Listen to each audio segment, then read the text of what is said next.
Mark Bell from supertraining.tv, Super Training Gym, the strongest gym in the West. We have a deadlift session going on here for you today. I was actually doing some squats while these guys were preparing and doing some deadlifts. I was trying to test out my knee. My knee's been bugging me a little bit, so I've been using Kelly Starrett's Gemini butt plug and his Supernova ball to help eliminate some pain and some stress in the surrounding areas of the knee, and it's been helping tremendously. I was able to do a 500-pound squat before I jumped in on some of these deadlifts. Here's my boy Silent Mike hitting up some deadlifts. Not sure why he's moving them so slow. It doesn't look that heavy. Must be just having an off day. Here's Lauren. He's a newer lifter with us. Gets pretty rounded over in his deadlift sometimes. Kind of saw how his he kind of had that dog shitting on the front lawn type of look. This is Andrew. Andrew just kind of walks around fucked up. He's got kind of an awkward posture. His upper back is fairly rounded over. And this is cute little Steven hitting up a cute little PR there, I think. But what you're going to look at here with the deadlift and what everyone's trying to do is trying to get the back neutral or slightly arched, and then you're trying to maintain position throughout the range of motion.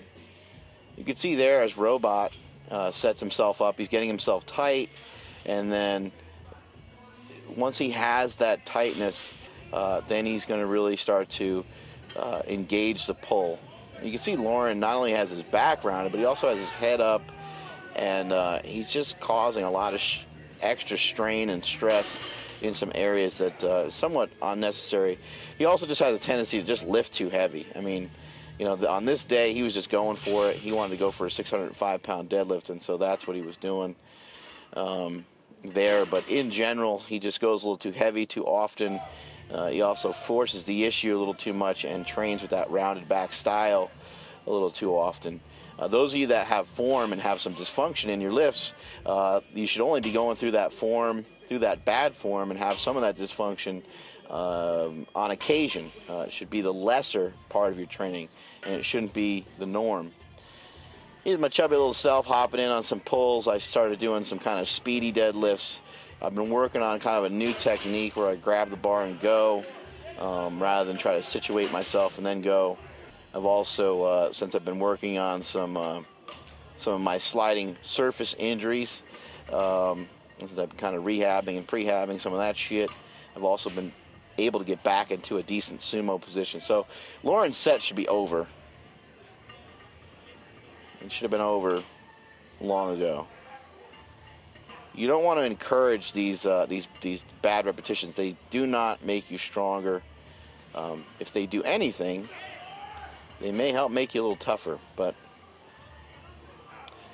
this is not a tough guy contest. It's not. That's not what this is all about. This is all about getting stronger and making steady and consistent progress over a period of time. You cannot make that steady progress over a period of time if you are inflicting too much pain and punishment on yourself in one particular day. It's going to affect your other lifts too much. So here I am. I just decided that I was just going to fuck everybody up on this day and kick everybody's ass. So I walked over here and just started pulling on this shit that has a bunch of chains on it. And Marcus is getting really strong, so he was a little hard to fend off, even though he's cheating with straps. But he hits a pretty good single there. And I just kept beating whoever was over there. And here's Silent Mike going with some sumo pulls. You can see Mike, you know, struggling with that lockout a little bit, but pretty good speed there on that. Here's Torta. Now Torta yanks on the bar, but he also doesn't really yank himself out of position. He's getting himself, excuse me, yawning. He's getting himself tight enough to where he's not really yanking himself out of position, at least not on that particular lift. So it seemed like every time I turned around, somebody would add a little bit more weight to the bar. So I was like, fuck these guys, I got to go again. I wanted to make sure I was still kicking their ass. I'm actually sitting in the parking lot of Super Training Gym right now, recording this, just finished up another power cast with Brandon Curry. Brandon Curry's a professional bodybuilder. You guys will find the interview interesting. He talks about how he eats, how he trains, all that kind of good stuff. And here's Steven going again, now hitting some reps.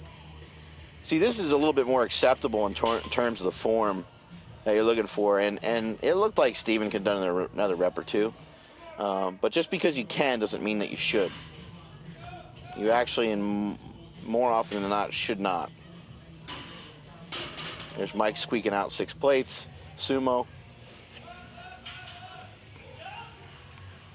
And here's Marcus doing 595 or 600, plus about 100 in chains or so. It might be a little bit more than that in chains. It looked like 30, 50, maybe 120 pounds of chains. Or 140 pounds of chains. Here comes my chubby little self. Didn't want Marcus to feel good, so decided to do this for some reps. Yep. Got Triple H looking on right there, a.k.a. Matt Nickerson, a.k.a. Flip Lickerson, a.k.a. Dick Lickerson. And that is it from supertraining.tv.